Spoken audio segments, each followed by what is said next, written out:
ବାବାଲୋ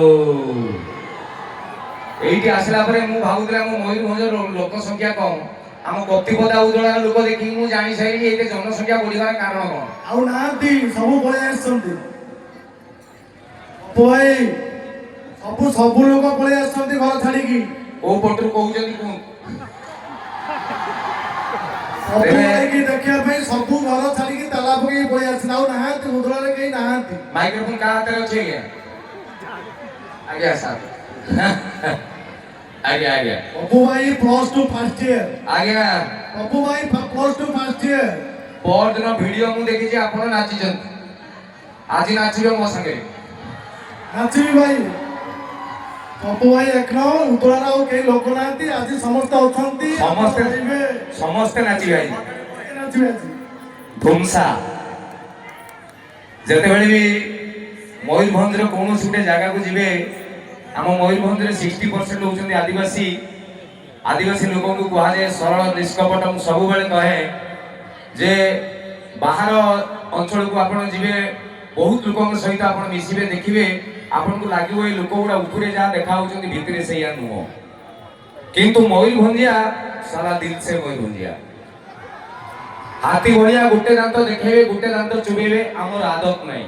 ଆଜି ମୋ ଗାଁ, ମୋ ମାଟି, ଯୋଉଠି ପାଣି ପବନରେ ମୁଁ ବଢିଛି, ଆଜି ସେଇ ଜାଗାରେ ଠିଆ ହେଇଛି। ରାଣ ମୋ ଦେହର ପ୍ରତ୍ୟେକ ବାଳ ବର୍ତ୍ତମାନ ଠିଆ ହେଇଯାଇଛି, ଯୋଉଟାକୁ କୁହନ୍ତି ରୋମ ଠିଆ ହେଇଯିବା କଥା। ଆଉ ଗୋଟେ କେତେବେଳେ ବାହାରକୁ ଗଲେ ପାଟିରୁ ପଦେ ଭୁଲ ଭାଲ ଖସିଗଲେ କଣ ହେଇଯିବ କି? ହେଲେ ଏଠି ମୋର ଢୋ, ଏଠି ଭୁଲ ହେଲେ ବି ଜିନ୍ଦାବାଦ, ଖରାପ ହେଲେ ବି ଜିନ୍ଦାବାଦ। ନିଜ ଗାଁ, ନିଜ ମାଟି ସର୍ବପ୍ରଥମେ। କପ୍ତିପଦା, ଉଦଳା, ଏଇ ଯୋଉ ଅଞ୍ଚଳ, ଇଏ ମୋ ଗାଁ ମାଟି। ସର୍ବପ୍ରଥମେ ମୋ ମାଟିକି କୋଟି କୋଟି ପ୍ରଣାମ। ଆଜି ଓଡ଼ିଶାର ବିଭିନ୍ନ ଜାଗାକୁ ମୁଁ ଯାଏ, ଓଡ଼ିଶାର ବାହାରେ, ଭାରତ ଭିତରେ, ଭାରତ ବାହାରକୁ ବି ଯାଏ। এই ବର୍ଷ ମୁଁ 7ଟା ଦେଶ ଯାଇଛି ଏବଂ 7ଟା ଯାକ ଦେଶରେ କହିଛି ମୁଁ ଗର୍ବ କରେ ମୁଁ ଗୋଟେ ମୟୂରଭଞ୍ଜିଆ ବୋଲି। ଆଜି ଏଡ଼େ ସୁନ୍ଦର କାର୍ଯ୍ୟକ୍ରମ ହଉଛି, 28 ବର୍ଷ ହେଲାଣି ଏ କାର୍ଯ୍ୟକ୍ରମ ଚାଲିଛି। ଦେଖୁଛନ୍ତି ତ ଆସ୍ତେ ଆସ୍ତେ, ପ୍ରଥମେ ଅଲ୍ ଦି ବିଗିନିଂସ୍ ଆର୍ ସ୍ମଲ୍। ଯେତେବେଳେ ବି କୌଣସି ଗୋଟେ ଜିନିଷ ଆରମ୍ଭ ହୁଏ ଜଣା ପଡ଼େ ନାହିଁ, କିନ୍ତୁ ହଠାତ୍ ଦେଖୁ ଦେଖୁ 28 ବର୍ଷ ହେଇଗଲାଣି ଏବଂ ଏଡ଼େ ବଡ଼ କାର୍ଯ୍ୟକ୍ରମ। ଆଜି ଆସିଲା ବେଳେ ମତେ ମେନ୍ ଗେଟ୍ରୁ ଏଇଠି ପହଞ୍ଚିବା ଲାଗି 15 ମିନିଟ୍ ଲାଗିଲା। ଇଏ ହଉଛି ଧୁମସାର ସକ୍ସେସ୍। ଯେତିକି ଜଣ କର୍ମକର୍ତ୍ତା ଝାଳ ନାଳ ରକ୍ତ ଦେଇଛନ୍ତି ଏ କାର୍ଯ୍ୟକ୍ରମ ପାଇଁ, ନହେଲେ ଏଡ଼େ ବଡ଼ କାର୍ଯ୍ୟକ୍ରମ କରିହେବ ନାହିଁ। ଆଜି ବିଭିନ୍ନ ଦିନ ଗୁଡ଼ିକୁ 8 ଦିନ ଭାଗ କରିଦିଆଯାଇଛି ଏବଂ ମୋ ଦାୟିତ୍ୱରେ ପଡ଼ିଛନ୍ତି ଆଜି PA ITDA ସାର୍। ତେଣୁ ଧନ୍ୟବାଦ ଦେବି, କୃତଜ୍ଞତା ଦେବି ଯେ ମୋ ଗାଁ ମାଟିକି ଆପଣ ଡାକିବାର ଦାୟିତ୍ୱ ନେଇଛନ୍ତି। ଆପଣମାନଙ୍କୁ ଆମେ ସମ୍ମାନିତ କରିବା କଥା। ଆମ ଗାଁର PA ITDA ସାର୍ଙ୍କୁ ପଚାରିଲି, ସାର୍ଙ୍କର ଘର ହେଉଛି ଖୋର୍ଦ୍ଧା, ସିଏ ଆସିଛନ୍ତି ଉଦଳାକୁ, ମୋ ଘର ଉଦଳା, ମୁଁ ବର୍ତ୍ତମାନ ଅଛି ଖୋର୍ଦ୍ଧାରେ। ତେଣୁ ଅଦଳ ବଦଳ ହେଇଯାଇଛି, ଗ୍ରହ ବଦଳ ହେଇଯାଇଛି। ଏଡ଼େ ସୁନ୍ଦର କଥା। ସାମ୍ନାରେ ବସିଛନ୍ତି ବିଧାୟକ ମହୋଦୟ, ପୁରୁଣା ବିଧାୟକ ମହୋଦୟ, IIC ସାରେ, ଆମର PA ITDA ସାରେ, JE ସାରେ, ଏସିଷ୍ଟାଣ୍ଟ ଇଞ୍ଜିନିୟର ଯେତିକି ବି ଅଛନ୍ତି, ମିଡିଆ ଭାଇ ଜଣ ଜଣକା କହିଲେ ଯେତିକି ବି ଅଛନ୍ତି, ସକାଳେ ଯାଇ ସେଇଆ ଚାଲିବ। ତେଣୁ ଥଣ୍ଡା କାକରରେ କାଲି ରାତିରେ ମୋର ଗୋଟେ ଭୁବନେଶ୍ୱରରେ ପ୍ରୋଗ୍ରାମ ଥିଲା। ମୁଁ 10 ମିନିଟ୍ ବସିଛି, ମୋ ମୁଣ୍ଡରେ ହାତ ମାରିଲି, ମୋ ମୁଣ୍ଡରେ ପାଣି ପଶେ ନାହିଁ।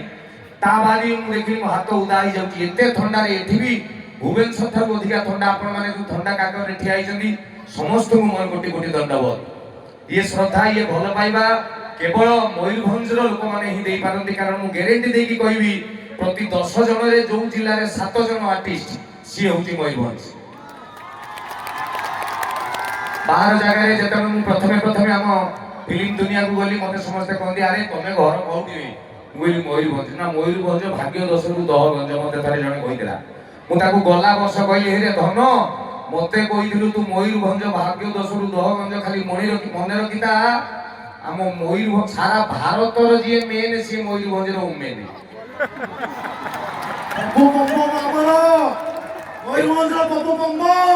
ଏବଂ ଓମେନ୍ ଯଦି ଭାରତର ମେନ୍, ତାହେଲେ ଆମ ମେନ୍ କଥା ପଚାରିବୁ ନାହିଁ। ଓଡ଼ିଶା ଲୋକଙ୍କୁ ପେଣ୍ଟ ପିନ୍ଧା ଶିଖେଇଛନ୍ତି ଆମ ସିନେମା ହିରୋ, ହଁ ନା?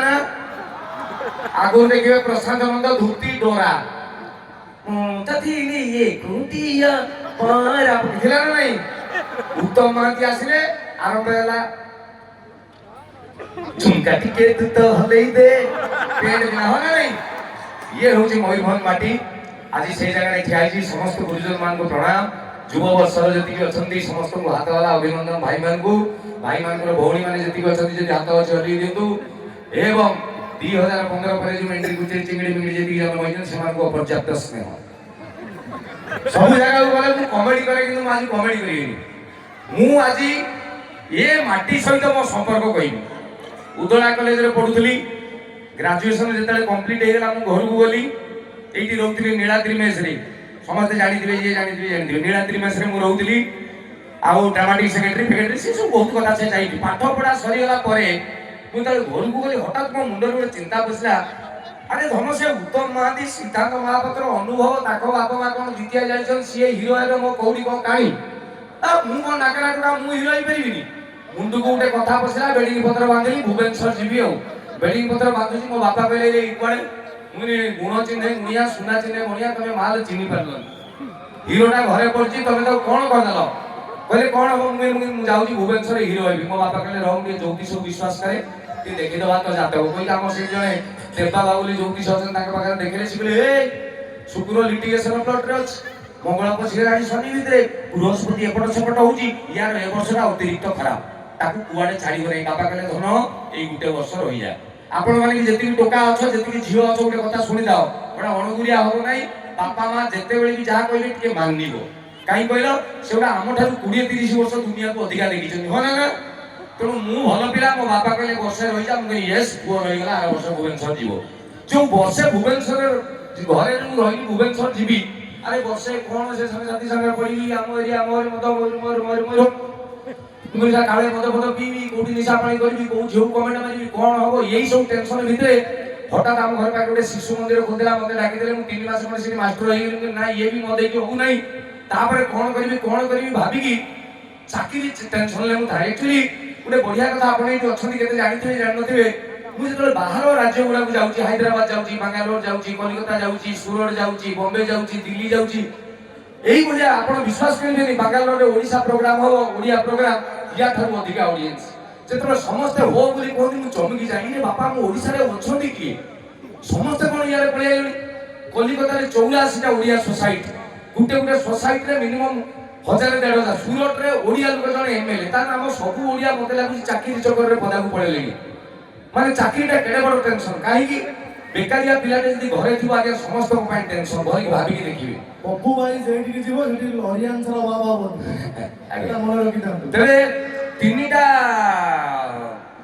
ମୁଁ ସାରା ଡିଷ୍ଟର୍ବ ହେଇଯାଉଛି ଆଚ୍ଛା ତେବେ ମୁଁ ଗୋଟେ ବଡ଼ କଥା ଗୁଡ଼ା ମାର୍କ କଲି ଯେ ବେକାର ହବାର କେଡ଼େ ବଡ଼ ଅସୁବିଧା ବା ଘରେ 3 ଭାଇ ବଡ଼ ଭାଇ ଚାକିରି କରୁଛି ମଝିଆ ଭାଇର ବିଜନେସ ସାନ ଭାଇଟା କିଛି କରୁନାହିଁ ଦେଖିବେ ସେ ଜାଗାରେ ସାନ ଭାଇଟି ସମସ୍ତେ ତାକୁ କୁହନ୍ତି ଏ ଘରର ସେ ଗୋଟେ ବୋଝ ଗୋଟେ ଛକରେ ଦେଖିବେ 15ଟା ଖଣ୍ଡେ ପିଲା ପାଠଶାଠ ପଢିଥିବେ କିନ୍ତୁ ସନ୍ଧ୍ୟାବେଳେ ଆସି ଖଟି କରୁଥିବେ ସିଗାରେଟ ଟାଣୁଥିବେ କମେଣ୍ଟ ମାରୁଥିବେ ଆମେ ସମସ୍ତେ ସେମାନଙ୍କୁ କ୍ରିମିନାଲ ବୋଲି କହୁ କିନ୍ତୁ ଥରେ ଆପଣ ଚିନ୍ତା କରିକି ଦେଖିବେ ସେଇ ଟୋକା ଗୁଡ଼ା ନଥିଲେ ଆମ ସୋସାଇଟି ଚଳିବ ନାହିଁ ଆପଣ ଥରେ ଚିନ୍ତା କରିକି ଦେଖିବେ ସେଇ ଭାସ୍କର ଭାଇ ହୁଅନ୍ତୁ ଇଲେକ୍ସନ ବେଳେ ତାଙ୍କ ପଛରେ ଯେତିକି ଜିନ୍ଦାବାଦ ପକାନ୍ତି ସେମାନେ କୋଉମାନେ ଚାକିରିଆ ଲୋକ ଜିନ୍ଦାବାଦ ପକେଇବା ଲାଗି ଯିବେନି ତାର ଚାକିରି ପଳେଇବ ବିଜନେସ ଲୋକ ଦୋକାନ ଛାଡ଼ିକି ଯିବେନି ସ୍ୱାଧୀନତା ପାଖରୁ ଯେତିକି ନେତା ଆଉଛନ୍ତି ସମସ୍ତେ କହୁଛନ୍ତି ଆମେ ବେକାରୀ ହଟେଇବୁ ବେକାରୀ ହଟୁଛି କି ନା ବେକାରୀ ହଟିଲେ ରାଜନୀତି ହବ ନାହିଁ 2 ନମ୍ବର କଥାଟି କଣ ଆପଣ ଦେଖିବେ ଆପଣଙ୍କ ଅଞ୍ଚଳରେ ରକ୍ତଦାନ କେନ୍ଦ୍ର ହେଲା ଦୁର୍ଗା ପୂଜା ହବ ଗୋଟେ ସାଇ ମନ୍ଦିର କାର୍ଯ୍ୟକ୍ରମ ହବ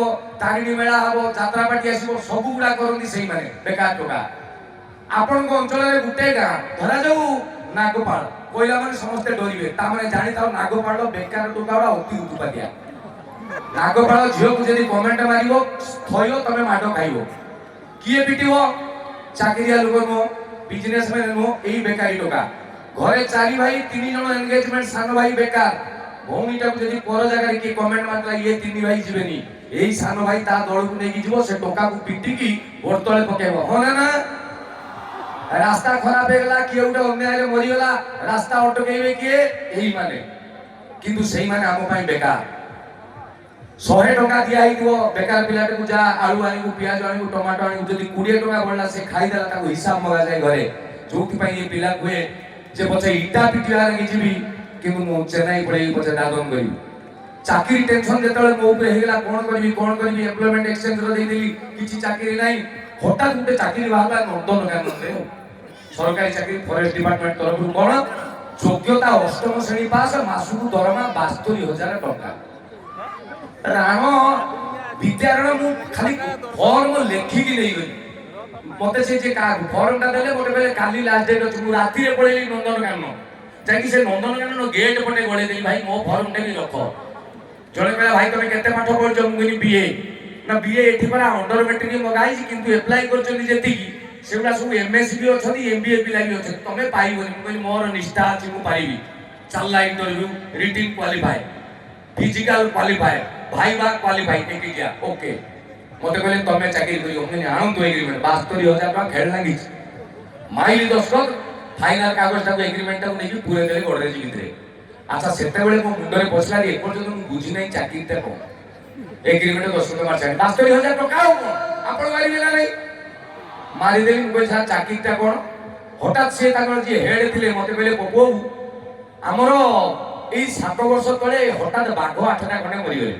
ସରକାର କହିଲେ ବାଘ କାହିଁକି ମଲେ ତାଙ୍କୁ କଣ ଖାଇବା ଲାଗି ଦଉଥିଲ ସିଏ ଶୋଉଥିଲେ ନା ଉଠୁଥିଲେ କଣ କରିକି ସବୁଗୁଡାକୁ ସସ୍ପେଣ୍ଡ କରିଦେଲେ 15 ଖଣ୍ଡେ। ଏଇ 4 ଦିନ ତଳେ ଆମର ଗୋଟେ ବଣ ମଣିଷଟେ ଥିଲା ସେଟା ମରିଯାଇଛି। ମୁଁ ତାମାନେ ନା ତା ଛାଲ ଟିକେ ରଖିଛ ତମେ ପିନ୍ଧିକି ବଣ ମଣିଷ ହେଇକି ରହିବ।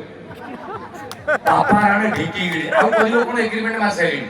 ତାପରେ ପୁଲିସ ଠେକିଣି। ମୁଁ କହିଲି ନା ବାବା କରିଦବା ଯେ କିନ୍ତୁ ସାରେ କିଛି ଅସୁବିଧା ନାହିଁ ଆଣ ଡ୍ରେସଟା ଛାଲ ଟିକେ ଆଣିଲେ ପଛ ଆଡୁ ଏଇଠୁ ଏତିକି ଯାଏ ସିଲେଇ କରିଦେଲେ। ସିଲେଇ କରିଦେଲା ପରେ ମୁଁ ସାର୍ କଣ ଦେଖାଉଛି ସିମ୍ପାଜି ଭଳିଆ? କହିଲେ ତ ଗାଁରେ କିଏ ସିମ୍ପାଜି ଦେଖିଛନ୍ତି ନଈକି ଠିଆ ଏଇମିତି ସବୁବେଳେ ଚାଲିବ। ମୁଁ କହିଲି ଆଚ୍ଛା ଯଦି ଖୁସି ହେଇଯିବୁ କେମିତି ତାଳି ମାରିବୁ? ମୁଁ କହିଲି ଏମିତି କହିଲା ନା ସିମ୍ପାଜି ଏଇଠି ମାରିବ। ମୁଁ କହିଲି ଓକେ। ଆପଣ ଦେଖିଥିବେ ଯେ ନନ୍ଦନକାନନ ଯାଇକି ଗୋଟେ ଜୀବନ ଘର ଅଛି ସେଇ ବଣ ମଣିଷ ଘର ଛୋଟିଆ ରାଉଣ୍ଡ ମଝିରେ ଗୋଟେ ଛୋଟିଆ ଘରଟେ ଅଛି ଶୁଖିଲା ଗଛଟେ ସାଇଡର ପାଣି ଦେଖିଛନ୍ତି ତ? ମତେ ନେଇକି ରାତିର ଛାଡ଼ିଦେଲେ। ସେତେବେଳେ ବୋଧେ ଡିସେମ୍ବର 13 କି 14 ବୋଧେ ମୋର ଜଏନିଂ ଡେଟ୍ ଥିଲା। ଯାଇକି ରହିଗଲି। ରହିଗଲା ପରେ ମତେ କହିଲେ ଏଇ ଘର ଭିତରେ ଗଳି ଯିବୁ ଏଇ ଡାଳରେ ଟିକେ ଝୁଲିବୁ ଏଇପଟେ ବୁଲିବୁ ଯିଏ ଯାହା ଦେଲେ ଖାଇବୁନି ବାସ୍। ଡିସେମ୍ବର ମାସ ସ୍କୁଲ ଛୁଆ ଭର୍ତ୍ତି ତା ପରଦିନ 10,000 ବଣ ମଣିଷ ମୁଁ ବଣ ମଣିଷ ଘର ଭିତରେ ଗଳି ଯାଉଛି ଡାଳ ଧରିକି ଝୁଲି ଯାଉଛି। 4-5 ଦିନ ହେଇଗଲା ମୁଁ ପୁରା ରେଡି ଆଉ ଇଏ ଚାକିରି ଓକେ ଆଉ 72,000 ଦରମା ହବ। 5 ଦିନ ପରେ ସରି ଡିସେମ୍ବର 25 ତାରିଖ ରାଣ ସେଦିନ ବୋଧେ 50,000 ଖଣ୍ଡେ ମୋ ଚାରିପଟେ ଆଉ ମୁଁ ବଣ ମଣିଷ ଭିତରେ ଆଉ ଏ ବଣ ମଣିଷ ନାଚିଲୁ ମୁଁ ବଣ ମଣିଷ ତାଳି ପାଇଲୁ ମୁଁ ଆମ୍ବ ଖାଇବୁ ଓକେ। ମାନେ ଏତେ ଲୋକ ଯୋଉ ଦେଖୁଛନ୍ତି ମୁଁ ଭାରି ଏକ୍ସାଇଟେଡ୍ ଆଉ ସେ ଯାହା କହୁଛନ୍ତି ମୁଁ କରୁଛି। ହଠାତ୍ କିଏ ଗୋଟେ ବାଳୁଙ୍ଗା ଥିଲା ମତେ କହିଲା ବଣ ମଣିଷ ସେ ଡାଳ ଧରିକି ଝୁଲିଲୁ। ମୁଁ କହିଲି ଓକେ ଧରି ପକେଇଲି ଝୁଲିଲି ସବୁ ତାଳି ମାରୁଛନ୍ତି ବଣ ମଣିଷ କେତେ ସୁନ୍ଦର। ଏଇ ମାପରେ ହେଇଛି 12 ଥର ଖଣ୍ଡେ ପରେ ଏଇଟା ସେଟା ଶୁଖିଲା ଗଛ ଡାଳ ଭାଙ୍ଗଲା। ମାନେ ମୁଁ ଏମିତି ହେଇଛି ଉଡ଼ିଗଲି ଆଉ ଉଡ଼ିଗଲି ନେକ୍ସଟ ଗ୍ୟାଲେରୀଟା ଭିତରେ ପଡି ସେଟା ବାଘ ଗ୍ୟାଲେରୀ ତା ପଡି ତ ଯାଇଛି ଆଉ କୁଆଡେ ଅନେଇଲା ଏଇଟା ବାଘ। ହଠାତ୍ କି ପବ୍ଲିକ ପାଟି କଲେ ଛୁଆ ଆଜି ବଣ ମଣିଷ ବାଘ ହାବୁଡରେ ପଡିଛି ବଡ ମଜା ହବ ବଣ ମଣିଷ ବାଘକୁ ମାର। ମୁଁ ତମ ଗାଁରେ କିଏ ମାରିଥିଲା ବାଘକୁ ମୁଁ ମାରିବି ବାଘ ମୁଁ ନନ୍ଦନକାନନ ବାଲା ତମ ଉପରେ ଚଢକ ପଡିବ ରେ 72,000 ଟଙ୍କା ଲୋକ ଦେଖି ଛୁଆଟାକୁ ମାରିଦେଲେ ମୁଁ କଣ କରିବି?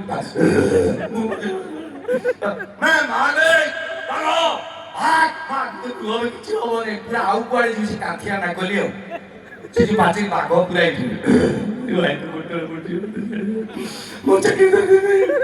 ହଠାତ୍ ବାଘ କାହିଁ ପାଟି କରୁଛି ମୁଁ ବି ତ ବଢିଆ ପିନ୍ଧିଛି।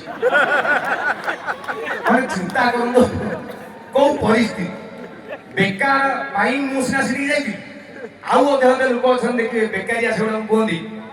ଗୋଟେ ବନ୍ୟା ଆସିଲା ବାରିପଦାର ଧାରୁ ବୁଢା ବଳଙ୍ଗରେ ବନ୍ୟା ଆସିଛି। ଗୋଟେ ଲୋକ ଖାଇ ପିଇ ସାରିଲେ ଆଗରୁ ଭାଉଜ ମାନେ ସବୁ ଆଚାର କରୁଥିଲେ ଲଞ୍ଚ ସରିଗଲା ଚାଲ ଟିକେ ବଡି କରିଦବା ଟିକେ ଆଚାର କରିଦବା। ଏବେ ଆଉ ନାହିଁ ଏବେ ମୋବାଇଲ ଧରିଦବା ନହେଲେ ଯଦି ପାଖାପାଖି କୋଉଠି ବନ୍ୟା ହେଇଛି ଦେଖିବା ପାଣି କେମିତି ଆସୁଛି ଦେଖିଛ ନା ନାଇଁ? ଏଗୁଡା ସବୁ ବେକାରିଆ ଲୋକଙ୍କ କାମ। ଦେଖିଥିବେ ବର୍ଷା ହଉଛି ପାଣି ଗାଁରେ ଏତେ ଫ୍ରିଜ ମୁଣ୍ଡେଇକି ଲୋକ ଯାଉଥିବେ ଲୋକ କି ଦୁଃଖ ହୁଏ ତାଙ୍କର ତମେ ଏଗୁଡା ଲୋକଙ୍କର ଅସୁବିଧା ସମୟରେ ତମେ ଯାଇ ଦେଖୁଛ ଏଇଟା କ'ଣ ଦର୍ଶନ ନା ଫିଲ୍ମ ଚାଲିଛି। ତ ବୁଢା ବଳକ ନଦୀରେ ସେମିତି ବନ୍ୟା ଆସିଛି। ଥରେ ମୁଁ ବାରିପଦା କ'ଣ ନାଇଁ ଯାଇଥିଲି, ଆସିପାରିଲି ନାହିଁ, ବ୍ରିଜ ବୁଡ଼ି ଯାଇଛି। ତଥାପି ବ୍ରିଜରେ ଏତିକି ଖଣ୍ଡେ ପାଣି ଅଛି, ତାରି ଉପରେ ଲୋକ ପାଖାପାଖି 5,000 ଖଣ୍ଡେ ଆଉ ଦେଖ ଘର ଭାସିଗଲା କହିକି ଆଉ ଘର ବ୍ରିଜ ତଳେ ପଶିଲା, ପୁଣି ଏପଟକୁ ଧାଇଁଲେ ଦେଖ ଗୋଟେ ସାପ କେଡ଼େ ବଡ଼ ଗଛ ଭାସି ଯାଉଛି, ତା ଉପରେ ଗୋଟେ ସାପ ଅଛି ରେ ଏମିତି ହଉଛନ୍ତି 5,000 ଖଣ୍ଡେ ଲୋକ। ଏ ବ୍ରିଜ ଏପଟ ବ୍ରିଜ ସେପଟ ବ୍ରିଜ ଇଏ ହଠାତ୍ କି କିଏ ଗୋଟେ ସ୍ୱାମୀ ସ୍ତ୍ରୀ ଆସିଲେ, ତାଙ୍କର ଗୋଟେ ଏଡିକି ଟିକେ ଛୁଆଟେ ପାଣିలో ପଡ଼ିଗଲା ଆଉ ପୁରା ସେଇ ଯୋଉ ମହାନଦୀ ସରି ବୁଢା ବଳଙ୍ଗରେ ଭସା ପାଣି ପଡ଼ିଗଲା। ସମୟ କଲେ ଏବେ ମୋ ଛୁଆ ମା ସେନ୍ସଲେସ୍, ମାଙ୍କର ଫାଷ୍ଟ କାମ ଫାଉଣ୍ଡେସନ ସେ ସେନ୍ସଲେସ୍ ହେଇଯିବେ। ବାପ କହୁଛି ମୁଁ ପହଁରା ଶିଖି ନାହିଁ ରେ, ଭାଇ ତ ଗୋଟେବେଳେ ପଡୁଛିରେ ଟିକେ ଆଚ୍ଛା ଯୋଉଠି ଘର ଦ୍ୱାର ସାପ ବେଙ୍ଗ ଭାସିକି ଯାଉଛନ୍ତି ସେଠି କିଏ ପହଁରିବ? ସମସ୍ତେ ସମସ୍ତଙ୍କୁ କହୁଛନ୍ତି, କେହି ଯାଉନାହାନ୍ତି। ଜଣେ କହିଲା ତୁ ପୁରା ବଢିଆ ପହଁରା ଶିଖିଛୁ, ଯାଉ ନା ମୁଁ ପହଁରା ଶିଖିଛି ଯେ ମୁଁ କ'ଣ ଏଇ ପାଣିରେ ପାରିବି ନା, ଛୁଆ ପୁରା ଭାସି ଭାସି ବ୍ରିଜ ତଳେ ବସି ସିଆଡେ 100 ହାତ ଖଣ୍ଡେ ହେଇଗଲାଣି। କିଏ ଗୋଟେ ଯାଉ ବେ କିଏ, ହଠାତ୍ ଗୋଟେ ଟୋକା ଡେଇଁଲା ଡେଇଁକି ଗୋଟେ 200 ମିଟର ଖଣ୍ଡେ ଝିଅ ଭାସିଗଲାଣି। ତାକୁ ବହୁତ କଷ୍ଟରେ ତା ଚୁଟିକି ଧରିକି ତାକୁ କାଖରେ ଯାଇକି ଛୁଟିଆ ଛୁଆଡ଼େ ତାକୁ ନେଇକି ଆସି କୂଳରେ ସେ ପହଞ୍ଚିଗଲା। ଥରେ ଜାଣନ୍ତୁ ସ୍ରୋତର ପ୍ରତିକୂଳରେ ସେ ଆସିଛି, ଯୋଉ ପରିଶ୍ରମଟା ନିଶ୍ୱାସ ନେଇପାରୁ ତାକୁ କହିଲେ ଚେୟାର ବସା ଭାଇ ତୁ ଭାଇ କ'ଣ କରିଦେଲି, ଆଉ ଜଣେ ତା କାନ୍ଦ ଚିନ୍ଧୁ ଯ ଭାଇକି ମୁଖ୍ୟମନ୍ତ୍ରୀ ପୁରସ୍କାର ଦିଆଯିବ। ଆପଣ ଚବେ ମୁଖ୍ୟମନ୍ତ୍ରୀ ରାଜ୍ୟପାଳ ପୁରସ୍କାର ଆଗୁଛି ନା ଭାଇ, ଜୀବନ ବଞ୍ଚେଇଛି ରାଷ୍ଟ୍ରପତି ପୁରସ୍କାର, ଆଉ ଜଣଙ୍କୁ ସେ ପୁରସ୍କାର ନେଇ କ'ଣ ଆଚାର କରିବ? ଶୁଣ ଭାଇକି ଭୁବନେଶ୍ୱରରେ ଗୋଟେ ପ୍ଲଟ ଦେଇଦିଅ, ନହେଲେ ଉଦଳାର ସେଇ ଶିବିର ନୋଟେଲ ସାଇଡରେ ଗୋଟେ ପ୍ଲଟ ଦେଇଦିଅ। ଏ ଭାଇ ଓ ହଠାତ୍ ଜଣେ କହିଲା ରୁହ, ଭାଇକି ପଚାର ତାର କ'ଣ ଦରକାର, ଭାଇ ତମର କ'ଣ ଦରକାର କୁହ, ଯାହା କହିବ ତମେ ଗୋଟେ ପିଲାର ଜୀବନ ବଞ୍ଚେଇଛ ଆମେ ତମକୁ ଦେବୁ। ସେ ଲୋକଟି କହୁছে ମାଲୋ ମତେ କିଛି ଦରକାର ନାହିଁ, ମତେ ଖାଲି ସେଇ ଲୋକଟାକୁ ଚିହ୍ନା ହଉ ଯିଏ ଶଳାଟି ମତେ ପାଣିକି ଠେଲିଲା। ଇଏ ବଢିଆ ଘଟଣା। ଛୋଟ ପିଲାଙ୍କ କଥା କହିଲେ ହସିବେ, ଟୋକାଙ୍କ କଥା କହିଲେ ଆପଣଙ୍କୁ ହସୁଛନ୍ତି, ଯିଏ ବାହାସା ହେଇଯାଇଛନ୍ତି ତାଙ୍କ କଥା ତ ନ କହିବା ଭଲ। ଜାଣିଛନ୍ତି ନା ନାଇଁ ବାହାସା ଉପରେ କହିବି ଟିକେ? ଆଚ୍ଛା ଇଏ ଯେତିକି ଟୋକା ଅଛ ଝିଅ ଅଛ, ରାଣ ପକେଇକି ହାତ ଟେକିକି କହିଲ ବାପା କେତେଟା ବାହା ହେଇନ? ବାହା ହେଇନ ଯୋଉଟା ହାତ ଟେକ, ବାହା ହେଇନ ଯୋଉମାନେ ବାହା ହେଇନ, ମୁଁ 2ଟା ଛୁଆର ବାପା ମାନେ ତମେ ମୋ ଠାରୁ ସାନ, ଡେଫିନେଟଲି ସାନ। ଜୀବନରେ 3ଟି କଥା ମାନିବ ଧନ, କୁହ ହଁ ମାନିବ। ପ୍ରଥମ କଥାଟି ଧନ ମାନିବ ଯୋଉଟା ବାହା ହେଇନ, ବାପା ମା ଯୋଉଠି ଫାଇନାଲ କରିବେ ସେଇଠି ବାହା ହବ ନାହିଁ।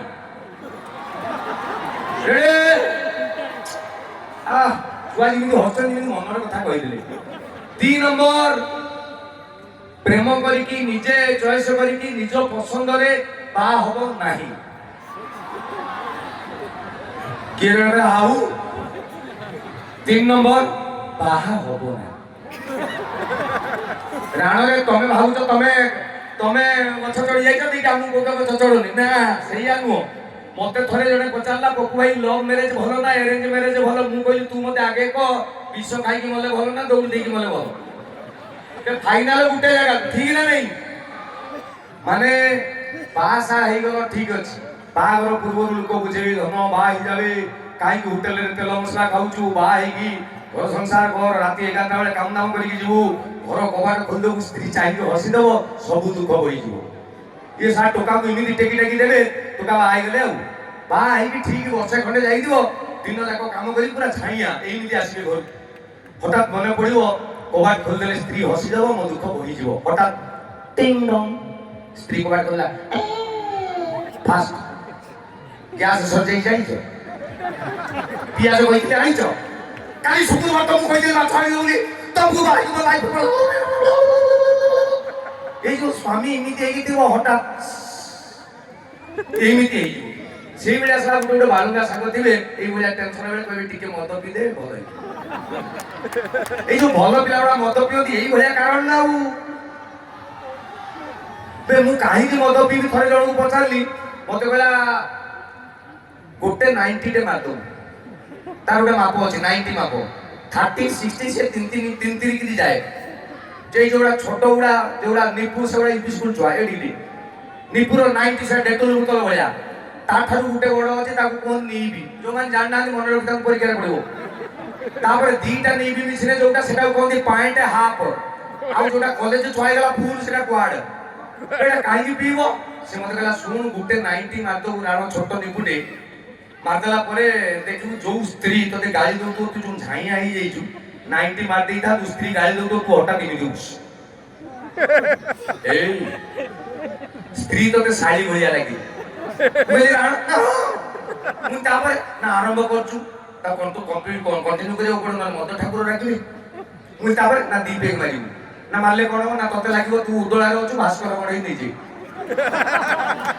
ଏ ରାସ୍ତାର ସାଇକେଲ ଲଗେଇଦେଲେ ତୁ ଯେମିତି ବିଧାୟକ 2 ପେଗ 3 ପେଗ ମାରିଦବ ତମକୁ ଲାଗିବ ଇଏ ମୁଁ ଗୋଟେ ଟୋକା ଇଏ ସବୁ ଶଳା ଝିଅ ଯୋଉ ନର୍ମାଲ ଲୋକରେ କହିବ ଭାଇ ଭଲ 3 ପେଗ ମାରିଦେଲା ପରେ ଷ୍ଟାଇଲ ଆଉ ଭାଇ ଆଉ ଭଲ 3 ପେଗ 4 ପେଗ ମାରିଦବ 4 ପେଗ ମାରିଦେଲା ପରେ ଧରା ଯୋଉ ତମେ ଉତ୍ତଳାକୁ ଆସିଛ କୋଉଠି ଥାନା ଛକ ଠିଆ ହେଇଛ କୁଆଡେ ଯିବା ଦରକାର ତମେ ଥାନା ଛକ ଠିଆ ହବ ଟୋଟାଲି ଉତ୍ତଳା ବୁଲିବ ନାଗପାଳ ଆଇଲା ମେଣ୍ଢା ଖାଇ ଆଇଲା cinema hall main market college petrol ଟ୍ୟାଙ୍କି ସବୁ ଆସିବ ଗୋଟେ ଜାଗାରେ 5 ପେଗ 5 ପେଗ ମାରିବୁ ନା ଆଉ ବେ ହାଫ ପିଲେ ଚୁପୁ ଚୁପା ଫୁଲ ପିଲେ ରଜା ତାପରେ 5 ପେଗ ମାରିଦବୁ ରାସ୍ତାଟା ତତେ ହିରୋଇନ ଭଳିଆ ଲାଗିବ ପେଟେଇବୁ କିସ୍ ମାରିବୁ ଇଏ ତେଣୁ ଯୋଉଗୁଡା ବାହା ହେଇନ ସେ କ୍ରୀଡ଼ାକୁ ଯାଅନି ଲ ଧନ ଠିକ ନା ନାଇଁ ଆପଣ ବିଶ୍ୱାସ କରିବେନି ମୁଁ ଭୁବନେଶ୍ୱରରେ ଯୋଉ ଜାଗାରେ ରହୁଛି ଏଇଟା ଭାରି ସିରିୟସ୍ କଥା ଏଇ କରୋନା ଟାଇମରେ ମୋ ପୁଅଟି ପଢୁଥିଲା ନବମ ବୋଧେ ହାଇ ସ୍କୁଲ ଛୁଟି ହେଇଗଲା ଗଲାନି କୁଆଡେ ସବୁବେଳେ ଘରେ କେତେବେଳେ ଗୋଟେ ସ୍ୱାମୀ ସ୍ତ୍ରୀ କଣ ଟିକେ ଭଲ ମନ୍ଦ ଖୁସି ଆସି କଲା ବେଳକୁ ସେ ପୁଅଟି ବାବା ଯାଉନୁ ସିଆଡେ ଏଠି ବାବା ଅଭଦ୍ର ଭଳିଆ ହୁଅନ୍ତୁ ହଠାତ୍ କୁଆଡେ ଗୋଟେ ଥିବ ପୁଅଟି ରହିଲା ସବୁବେଳେ ଦିନେ ଏମିତି ଗୋଟେ ରୋମାଣ୍ଟିକ ମୁଡ ଆସିଲା ମୁଁ ପୁଅ କହିଲି ତୁ ଗୋଟେ କାମ କର ମୁଁ ଯୋଉ ଜାଗାରେ ରହୁଛି ସେଠି କଲୋନୀଟା ମାନେ ଗୋଟେ A ବ୍ଲକ 3ଟା ମହଲା B block C block D block ମୋର ରହୁଛି F ବ୍ଲକ ମୁଁ F ବ୍ଲକରେ ମୋ ପୁଅକୁ କହିଲି ତୁ ଯା ଛାତ ଉପରେ ବୁଲୁଥିବୁ ମୁଁ ଡାକିଲେ ଆସିବି ସେ ପଳେଇଛି ମୋର ସ୍ତ୍ରୀ ସହିତ ଟିକେ ଖୁସି ଆସିବ କାଳେ ପୁଅ ପଳେଇ ଆସିବ ମୁଁ ହଠାତ୍ କହିଲି ଧନ ସେ ଉପରୁ କହିଲା କଣ ହେଲା ମୁଁ କହିଲି ଦେଖିଲୁ C ବ୍ଲକରେ ମହାନ୍ତି ଆଉ କଣ କରୁଛନ୍ତି ସେ କହିଲା ବାପା ସେ ଗୋଟେ ପରିବା ବେଗ ଧରିକି ଯାଉଛନ୍ତି ହାଟୁ ପୁଣି 5 ମିନିଟ୍ ଯାଇଛି କାଳେ ପଳେଇ ଆସିବ ମୁଁ କହିଲି ଧନ ସେ ଉପରୁ କହିବ କଣ ହେଲା ମୁଁ ଦେଖିଲୁ ମଲ୍ଲିକ ମଉସା କଣ କରୁଛନ୍ତି E ବ୍ଲକର ବାପା ସିଏ ତାଙ୍କ ବାଲକୋନିରେ ବସିକି ପେପର ପଢୁଛନ୍ତି ଆଚ୍ଛା ଭଲ ପୁଣି କାଳେ ପଳେଇ ଆସିବ 5 ମିନିଟ୍ ପରେ ମୁଁ ପଚାରିଲି ଧନ ଦେଖିଲୁ ଅମୂଲ୍ୟ ଭାଇ କଣ କରୁଛନ୍ତି ସେ ଉପରୁ ଥାଇ କହିଲା ବାପା ତମେ ଯାହା କହୁଛ ସେଇ ବୋଧେ ସେଇଆ କରୁଛନ୍ତି ମୁଁ କହିଲି ତୁ କେମିତି ଜାଣୁ ନା ତାଙ୍କ ପୁଅ ବି ଛାତରେ ବୁଲୁଛି କିଏ ହଉଛନ୍ତି ଆଜିକାଲି ପିଲା ତେଣୁ ଏଡେ ସୁନ୍ଦର କାର୍ଯ୍ୟକ୍ରମ ଆଉ କଣ କହିବି ଭାବୁଛି ମୁଁ ଯେ ଆଜ୍ଞା